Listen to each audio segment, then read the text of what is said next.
Welcome to this edition of the Million Dollar Mastermind podcast. This is where we pick the brains of high achievers from all walks of life and get their hard-earned, real-world insights on winning. I'm your host, Larry Weidel. Yeah, and it's like I used to tell people, you're in a free country. You can buy the car you want, live the life you want, take the vacations you want, do whatever you want as long as you can afford it. And That's right. If you don't have the income, you don't have it doesn't matter that you got all this freedom because you don't have the financial resources to exercise the freedom. You know, you look at the people who have income, they're able to exercise the freedoms that everybody has, but they just happen to have the financial resources to go and do it. And there's a certain arrogance. You don't think of it this way. You kind of think of yourself as I'm just pure. I'm not money motivated. I'm trying. I'm interested in mankind. And then they'll come in. One thing is like you're hoarding. In fact, a good friend of ours that you know very, very well said, that's hoarding. To try and accumulate a lot of hoarding, and it make you feel defensible. I got all this money, I'm hoarding it. That's not the point. The thing is not to put a priority on accumulating money is an arrogance. It's an arrogance that life cannot do to you because you're so good what it does to everybody else, and like it says in the Bible, chance, circumstance helps us all. Rain falls on the good and the bad. Earthquakes happen with the good and the bad people in the town, and so the deal is that when you don't take advantage of the opportunity to accumulate some protection for yourself as fast as possible, you're living with an arrogance toward the future. And the thing is, like you pointed out, we don't know the future. Bill, I went through my entire life in financial services, recruiting, training, in the insurance and the investment world. And one thing that comes up like disability insurance. And I used to say to people, look, disability insurance, one of the reasons, get it if you want, but one of the reasons not to get it is because insurance companies are not going to pay you disability until after 6 months. And you know why?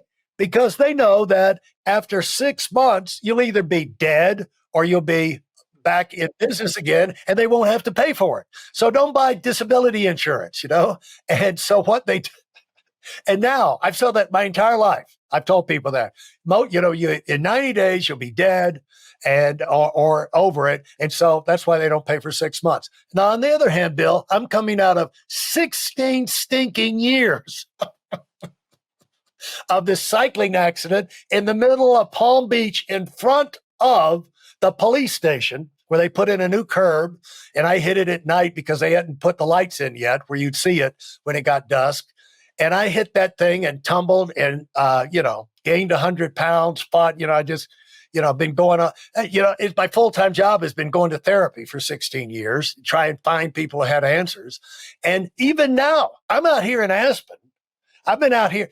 If I'm not even recovered to the point where I've been on the hill yet, I've been out here for like 5 days. I had 2 beautiful days to get out there and the go power just not there. I'm just not quite, the engine is not quite recovered yet. And so, I'm on the right track. I got positive signs that it's happening, but that costs a fortune for all this therapy.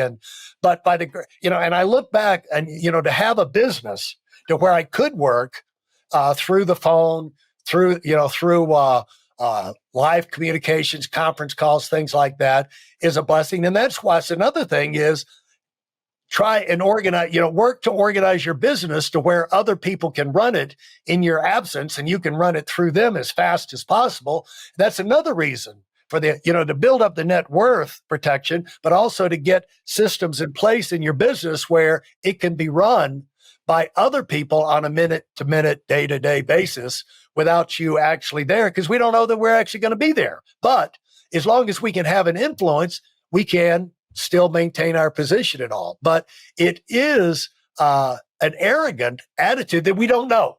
We think we're being, holier than thou. pious. That won't happen to us. I'll give it but even the amount of money you give away. I mean, if you're giving it all away, that's great. And they say you can't outgive God. And I don't think you can. However, I think you're supposed to be a good, that doesn't mean you're supposed to live penniless, paycheck to paycheck, or commission to commission, because you're not supposed to live vulnerable. The idea is, in the world, when you are making big income, running a big business, you have a lot of influence. You have a lot of people counting on you. And when you make yourself vulnerable, either financially vulnerable, either business vulnerable, any vulnerability, that's on you as the leader, because you should work hard to remove those vulnerabilities so you have a cocoon, a cushion, a good cocoon, Bill, like you used in your recent book, a good cushion around you. You can be like Norm Schwarzkopf in the war on Iraq.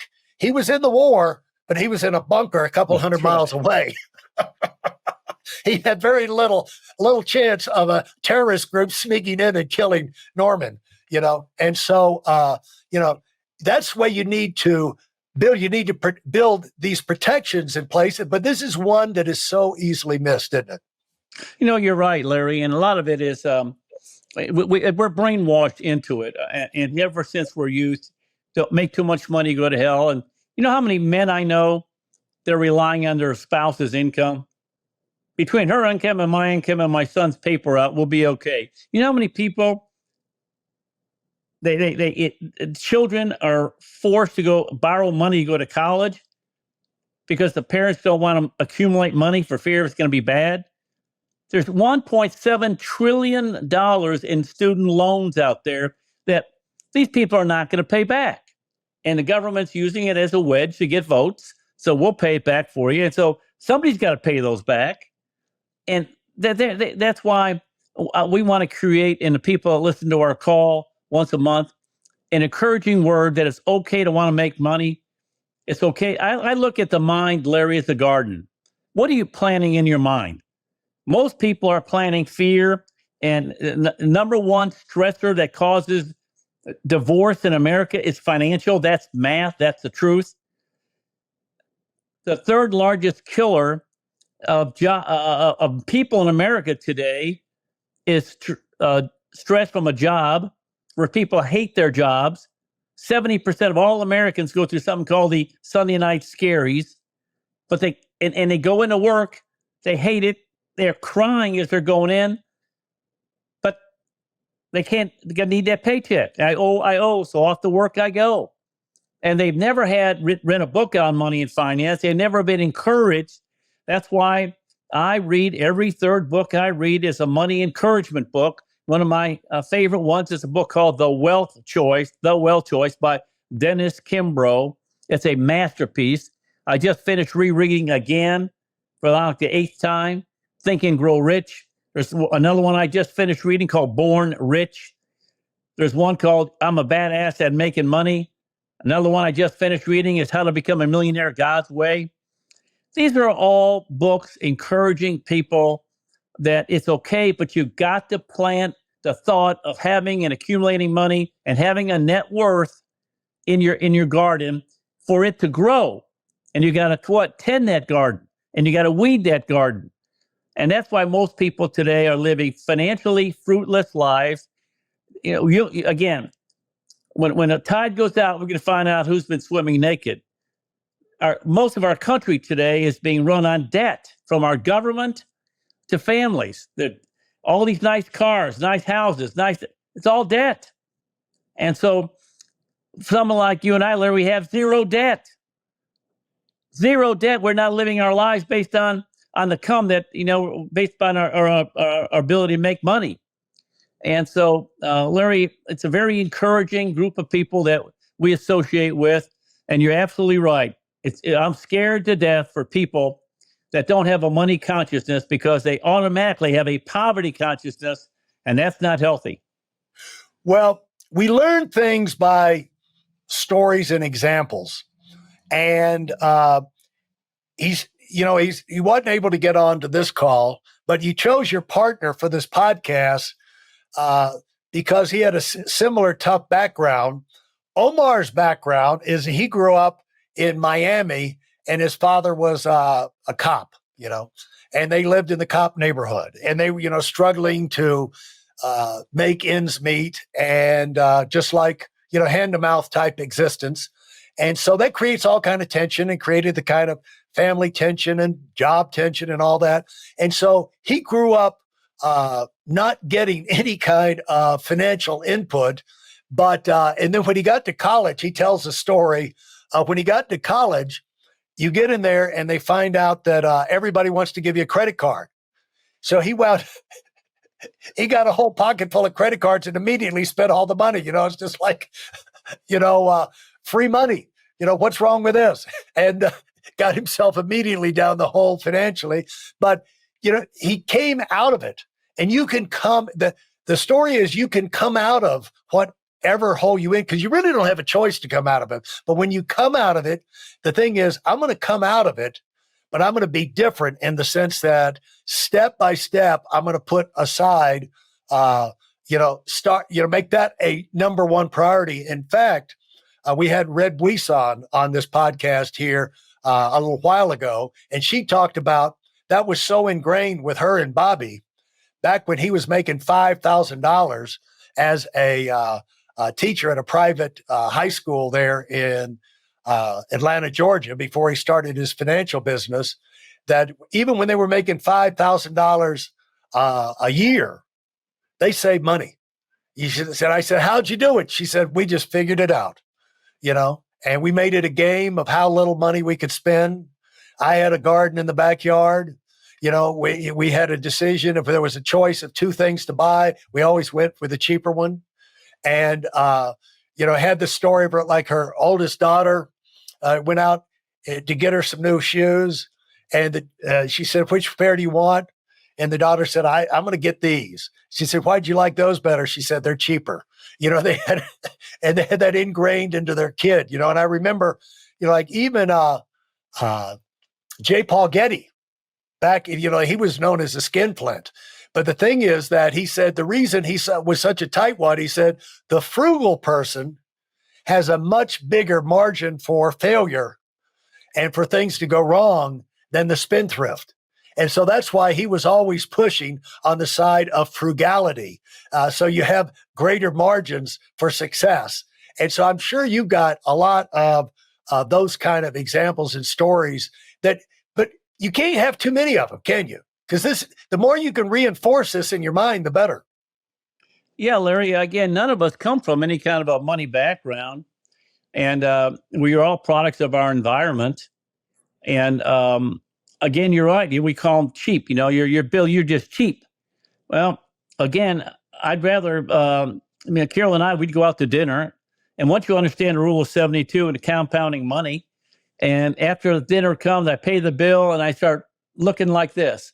And I'm looking up to the sky. She says, stop it. I can't stand it anymore. I know what you're doing. What I was doing is, I just spent $50 on this meal. If I put that in a mutual fund, and every 6 years, that thing would double. So that's 100, that's 200. This meal just cost me $3,000 when I'm 65. I said, well, Bill, that's the wrong kind of, we'll see whether or not your way of thinking is correct or our way of thinking is correct. But don't ask me to pay more taxes to take care of your butt, because you were not willing to take a personal financial responsibility for your life. You're dependent on a company. You're dependent on a government. You're dependent on your wife's income. You're dependent on everything going smooth and nothing bad ever happening to you. You're dependent on you never having heart problems or cancer problems. You're dependent on your children getting student loans. You see, that they've always got a cushion there where they don't have to be responsible.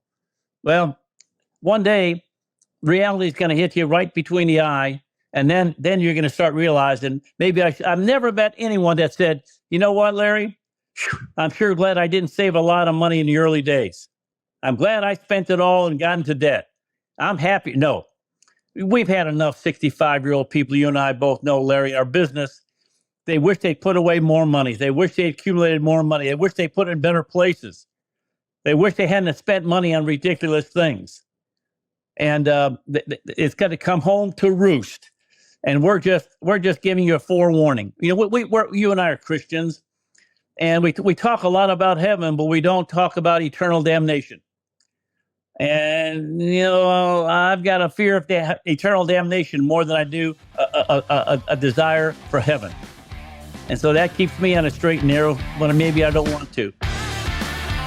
Thanks for listening to the Million Dollar Mastermind. If you felt there were any valuable takeaways from this episode, please take a minute and leave us a 5-star review. Your feedback is important and really helps us get the word out to a wider audience.